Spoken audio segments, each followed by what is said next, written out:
Hello mga kaamigo, amiga, good evening.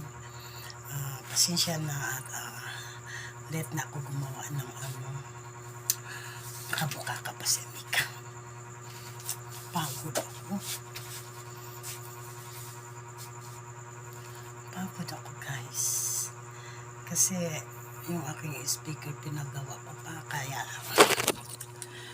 napagod si amiga kasi medyo malayo-layo, nag-drive ako ng motor tapos na yung speaker nakahatali pa sa may harapan ko. Siyempre ano pa, pinipigil ko pa sa dalawa kong hita tapos tatawid ka pa ng highway. Kaya si amiga